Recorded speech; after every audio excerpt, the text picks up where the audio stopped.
प्रदेश में एनएचएम परीक्षा paper leak के सनसनीखेज मामले में पकड़े गए आरोपियों के खुलासे के बाद पुलिस और क्राइम ब्रांच की टीम प्रयागराज और भोपाल में डेरा जमाए हुए है। इस बीच मुख्य आरोपियों के पड़ोसी देशों में भागने की आशंका के चलते उनके खिलाफ लुकआउट सर्कुलर जारी करने की तैयारी पूरी हो चुकी है। शनिवार रात तक पुलिस यह प्रक्रिया पूरी कर लेने का दावा कर रही है।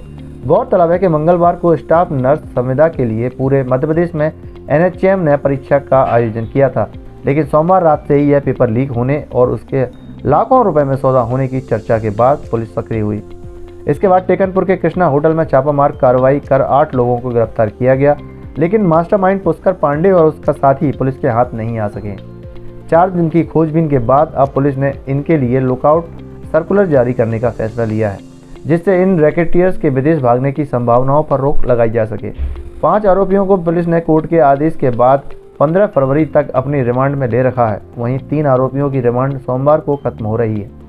इस मामले की जांच कर रहे एडिशनल एसपी ऋषिकेश मीणा का कहना है कि पूछताछ में कई खुलासे हुए हैं। उत्तर प्रदेश में ही पुष्कर पांडे एक अन्य में परीक्षा के पेपर लीक मामले में पूर्व में गिरफ्तार हो चुका है। वह इस तरह के षड्यंत्रों के लिए बदनाम है। पुलिस का कहना है कि आरोपियों से पूछताछ की जा रही है। यदि पूछताछ में नए खुलासे होते हैं तो आरोपियों के रिमांड के लिए न्यायालय में दोबारा रिमांड लिया जा सकता है।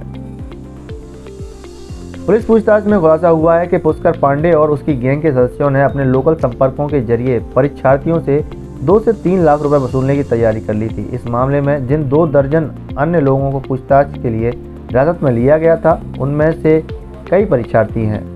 वहीं कई लोग उनके अभिभावक भी थे। यह गिरोह अपने लोकल संपर्कों के जरिए इस तरह की परीक्षा में परीक्षार्थियों और उनके अभिभावकों से संपर्क गांठता है। सौदा होने के बाद मध्यस्थ बने लोगों को मोटे कमीशन का लालच दिया जाता था। पुष्कर पांडे नामक मास्टरमाइंड के घटना वाले दिन भोपाल में होने की भी पुष्टि क्राइम ब्रांच पुलिस को हुई है। इसके आधार पर पुष्कर और उसके साथी को घेरने के लिए 2 टीमें अलग अलग शहरों में रवाना की गई हैं। Bureau report, Madhyanchal today digital. Sir, ये पेपर लीक कांड मामले में क्या है? पेपर लीक एनएचएम का जो पेपर लीक वाला इशू एमपी में हुआ है, उसमें जो हमने एफआईआर दर्ज की है, उसमें पहले दिन ही हमने 8 आरोपियों को गिरफ्तार कर लिया था और पूछताछ के लिए हमने काफ़ी और अन्य लोगों को बुलाया था। उनके बयानों के आधार पर हमारे ये और इन लोगों के जो इंट्रोगेशन पीआर पे जो इंट्रोगेशन हो रहा है, उसके आधार पर हमारी इन्वेस्टिगेशन आगे बढ़ रही है।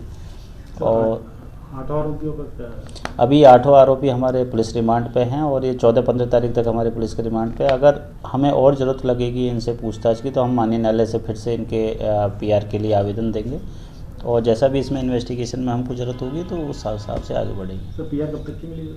अभी 14-15 तारीख तक का हमको इनका पीआर मिल गया है। सर, एक सवाल और है, ये सब सुनने में आ रहा है लुकआउट नोटिस या सर्कुलर ये भी जारी करने की तैयारी कर रही है।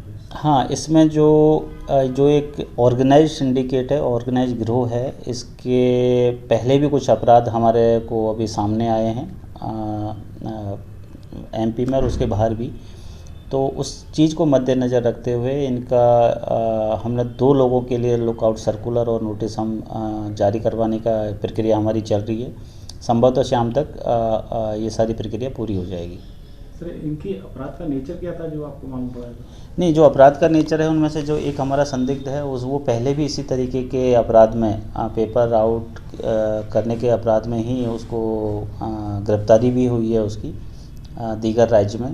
तो चूँकि काफ़ी ही ऑर्गेनाइज गिरोह रहता है तो हर हम उस संभावना को मतलब मद्देनज़र रखते हुए ही हमने ये लुकआउट सर्कुलर का फैसला लिया। अगर आपको हमारे वीडियो पसंद आ रहे हैं तो चैनल को सब्सक्राइब करके घंटे के बटन को दबा दीजिए ताकि आप तक सारी खबरें समय से पहुंच सकें। धन्यवाद।